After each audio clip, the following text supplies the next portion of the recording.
दोस्तों, आज की इस क्लास में हम औसत के कुछ ऐसे सवाल को हल करेंगे जो क्रिकेट आधारित है। तो चलिए देखते हैं पहले सवाल को। पहला सवाल है, मोहन 5 पारियों में 10, 20, 30, 40 और 50 रन बनाए। उसे अपना औसत 40 तक बढ़ाने के लिए अगली पारी में कितने रन बनाने होंगे। तो मोहन जो है 5 पारी में इतने रन बनाता है और 6वीं पारी में बनाएगा जो रन, उसको हम x मान लेते हैं। अब सभी रन को जोड़ देते हैं। 10 और 20 कितना हो गया, 30, 30 और 30 60, 60 और 40 100, 100 और 50 150, फिर x है तो 150 प्लस x। अब बटे में हम 6 लिख दिए। 6 क्यों किए? क्योंकि वह जो है 5 पारी खेल चुका है। अब जो खेल रहा है जिसमें वह x रन बनाता है, उस पारी को मिलाकर 6 पारी हो गया। अब ये क्या हो गया, रन बटे पारी, यानी कि ये औसत है। और औसत जबकि दिया हुआ है 40, तो बराबर में हम 40 लिख देंगे। अब इसको हम आगे सोल्व करते हैं। तो देखिए 6 का गुणा इसके साथ में होगा, 40 के साथ में कितना हो जाएगा, 240 हो जाएगा। और इधर जो है 150 प्लस x ही रहेगा, अब बीच में बराबर का चिन्ह है। अब इसको हम आगे सोल्व करेंगे तो 240 में जो है 150 जाके माइनस हो जाएगा, तो बचेगा कितना, 90। तो देखिए x का मान आया 90, और x हमने किसको माना है, जो अगली पारी में रन बनाएगा उसी को x माने हैं। और हमें सवाल में पूछा भी गया है कि अगली पारी में कितने रन बनाने होंगे, तो अगले पारी में जो है वह 90 रन बनाएगा। ठीक, तो 90 हमारे कौन से ऑप्शन में है, ऑप्शन बी में, जो कि हमारा करेक्ट आंसर हो जाएगा। दोस्तों, उम्मीद है आपको समझ में आया होगा। अगर सॉल्यूशन आपको अच्छा लगा तो वीडियो को लाइक जरूर करें, और यदि आप मेरे चैनल पर नए हैं तो चैनल को सब्सक्राइब भी कर लें। चलिए देखते हैं अगले सवाल को। दोस्तों, अगला सवाल है, सचिन के रनों का 10 पारी में कुछ औसत है। 11वीं पारी में वह 108 रन बनाता है, जिससे उसके रनों का औसत 6 रनों से बढ़ जाता है। तो उसके द्वारा बनाए गए रनों का नया औसत क्या होगा। तो 10वीं पारी तक के औसत को हम x मान लेते हैं, और 10वीं पारी तक के कुल रन के लिए हम क्या करेंगे, इस x का गुणा 10 से करेंगे, तो क्या हो जाएगा, 10x हो जाएगा। और 11वीं पारी तक के कुल रन के लिए हम क्या करेंगे, इस 108 को जो है इसमें ऐड कर देंगे, तो ये हो गया 11वीं पारी तक का कुल रन। और औसत के लिए क्या करेंगे, बटे में 11 रख देंगे, क्योंकि पारी की संख्या कितनी है, 11 है। अब ये क्या है, रन बटे पारी, यानी कि औसत है। और औसत के बारे में क्या कहा है, जिससे उसके रनों का औसत जो है 6 रनों से बढ़ जाता है। तो पहले औसत क्या था, x था, और 11वीं पारी में 6 रन और जुड़ जाएगा, अर्थात x प्लस 6 हो जाएगा। अब दोनों औसत है तो बराबर हम कर देंगे। अब हम इसको आगे सोल्व करेंगे तो 10x प्लस 108 बराबर हो जाएगा, 11 गुणा इससे होगा तो 11x प्लस 11 का गुणा 6 से तो 66। अब देखिए 11x जो है इधर प्लस में है, इधर आके माइनस में हो जाएगा, जिसमें 10x घटेगा तो कितना बचेगा, माइनस x बचेगा। बराबर क्या होगा, 108 जो इधर प्लस में है उधर जाके माइनस में हो जाएगा। अब माइनस 108 में 66 घटेगा तो बचेगा कितना, माइनस 42। माइनस माइनस कट गया। अब x का मान आया कितना, 42। और x हमने किसको माना है, 10वीं पारी तक के औसत को। ठीक, हमें पूछा क्या है, उसके द्वारा बनाए गए नए रनों का औसत क्या होगा, अर्थात 11वीं पारी के बाद के औसत को पूछा है। तो उसके बारे में कहा है कि उसके रनों का औसत 6 रनों से बढ़ जाता है, तो इस 42 में हम 6 और ऐड कर देंगे, तो अब ये कितना हो जाएगा, 48 हो जाएगा। अर्थात नया औसत जो है 48 होगा। 48 हमारे कौन से ऑप्शन में है, ऑप्शन ए में, जो कि हमारा करेक्ट आंसर होगा। ठीक, चलिए देखते हैं अगले सवाल को। अगला सवाल है, एक बल्लेबाज की 11 पारियों के रनों का एक निश्चित औसत है। 12वीं पारी में उसने 129 रन बनाए, तत्पश्चात उसके रनों का औसत 9 बढ़ गया। उसकी पहली 11 पारियों का औसत क्या है। तो सबसे पहले हम 11 पारियों तक के औसत को हम x मान लेते हैं, और 11 पारियों तक के कुल रनों के योग के लिए हम क्या करेंगे, इस x का गुणा 11 से करेंगे, अर्थात ये हो जाएगा 11x। 11x क्या है, 11 पारियों तक के कुल रनों का योग है। 12 पारी तक के कुल रन के लिए हम क्या करेंगे, इस 129 को जो है इसमें हम ऐड कर देंगे, तो ये हो जाएगा आपका 11x प्लस 129। अब ये क्या है, 12वीं पारी तक का कुल रन है। औसत के लिए क्या करेंगे, बटे में हम 12 कर देंगे, क्योंकि पारी की संख्या कितनी है, 12 है। और आगे क्या कहा है, तत्पश्चात उसके रनों का औसत 9 बढ़ गया। तो पहले औसत कितना था, x था, अब जो है 9 बढ़ गया, तो ये हो जाएगा x प्लस 9। अब ये दोनों जो है औसत है, तो बराबर का चिन्ह लगा देंगे। अब हम इसको आगे सोल्व करते हैं तो 11x प्लस 129 बराबर हो जाएगा 12 का गुणा इससे होगा तो 12x प्लस 12 9 108।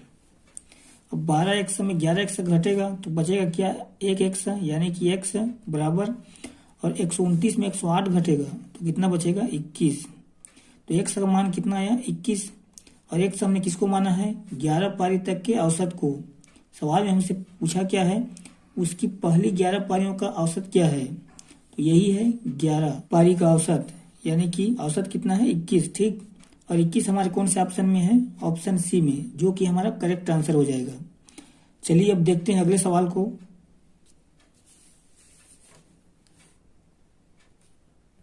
अगला सवाल है, एक क्रिकेटर का 10 पारियों में रनों का औसत 60 है।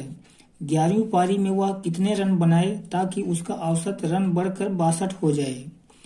तो 10वीं पारी में उसका औसत कितना है 60 है, और 10वीं पारी तक के कुल रनों के योग के लिए हम क्या करेंगे, दोनों को गुणा करेंगे तो कितना हो जाएगा, 10 गुणा 60 किए तो 600।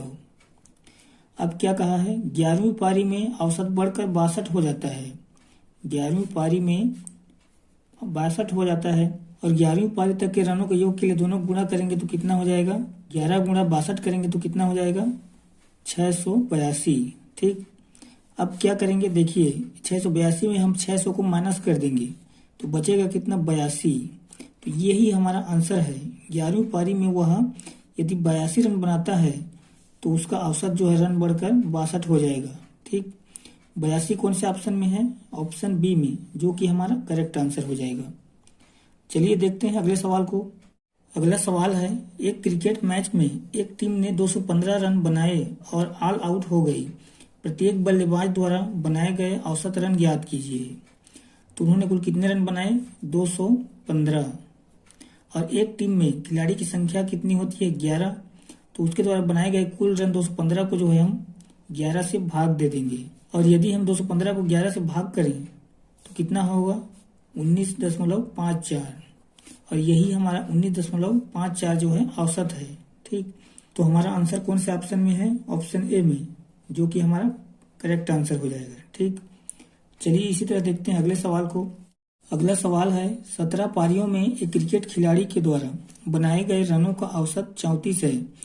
5 रन से अपने औसत बढ़ाने के लिए अपनी अगली पारी में उसे कितने रन बनाने चाहिए।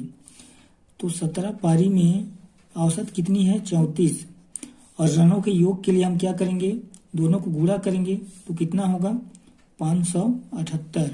ठीक, अब पारी कौन सा होगा 18वीं, और 18वीं पारी में क्या कहा है कि 5 रन से अपने औसत बढ़ाने के लिए अगली पारी में उसे कितने रन बनाने चाहिए, अर्थात औसत जो है अब 5 रन बढ़ जाता है तो 34 प्लस 5 कितना हो जाएगा 39 हो जाएगा। अब रनों का योग कितना हो जाएगा 18 39 को गुणा करेंगे तो ये हो जाएगा आपका 702। अगर यदि हम 702 में 578 को घटाते हैं तो कितना बचेगा 124। तो 24 ही हमारा आंसर है। तो कौन सा ऑप्शन राइट होगा, ऑप्शन ए, जो कि हमारा करेक्ट आंसर हो जाएगा। ठीक, चलिए देखते हैं अगले सवाल को। अगला सवाल है, 12 खिलाड़ियों की औसत आयु 25 वर्ष है। यदि उसमें कप्तान की आयु जोड़ दी जाए तो औसत आयु बढ़कर 26 वर्ष हो जाती है। तो कप्तान की आयु क्या है, तो 12 खिलाड़ियों का औसत आयु कितना है 25 है, और 12 खिलाड़ियों की आयु के योग के लिए हम क्या करेंगे 12 और 25 को गुणा करेंगे। यदि गुणा करें तो कितना हो जाएगा 300 हो जाएगा।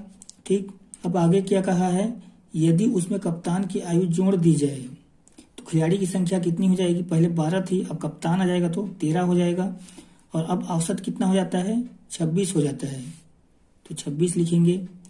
अब उनके आयु का योग के लिए 13 और 26 को गुणा करेंगे तो कितना हो जाएगा 338। अब कप्तान की आयु निकालने के लिए हम क्या करेंगे, इस 338 में जो है इस 300 को माइनस कर देंगे तो बचेगा कितना 38, और 38 ही कप्तान की आयु है, और 38 कौन से ऑप्शन में दिया है, ऑप्शन ए में, जो कि हमारा करेक्ट आंसर हो जाएगा। ठीक, चलिए देखते हैं अगले सवाल को। अगला सवाल है, एक क्रिकेट मैच में 6 खिलाड़ियों की औसत रन 36 थी। यदि इनमें से एक खिलाड़ी ने 16 रन बनाए हों तो शेष खिलाड़ियों की औसत रन क्या है। तो 6 खिलाड़ियों की औसत रन कितनी है? 36 है। और उनके रनों का योग कितना हो जाएगा? यदि 36 और 6 को हम गुणा करें तो ये हो जाएगा आपका 216। अब इस 216 में जो है इस एक खिलाड़ी के द्वारा बनाए गए रन है 16, इसको हम माइनस कर देंगे तो बचेगा कितना? 200। और 200 जो है 5 खिलाड़ियों के रनों का योग है और शेष खिलाड़ी बोला है अर्थात 5 खिलाड़ी, तो 5 खिलाड़ी के औसत निकालें। क्या करेंगे?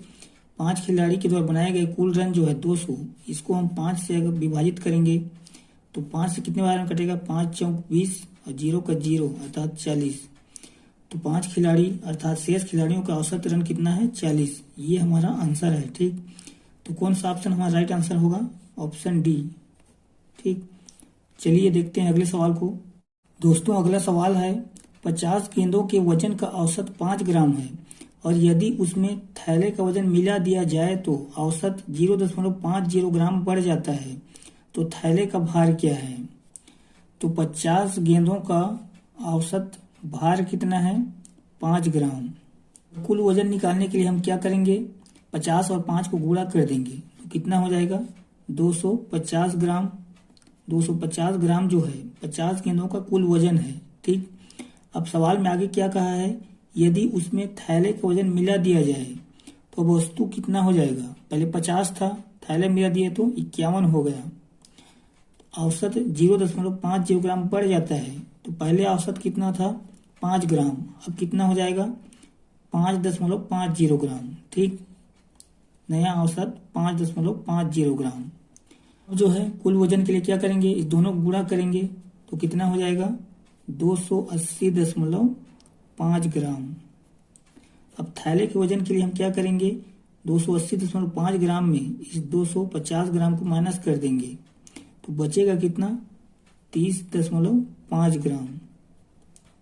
ये हमारा थैले का भार है। ठीक, तो 30.5 ग्राम कौन से ऑप्शन में दिया है?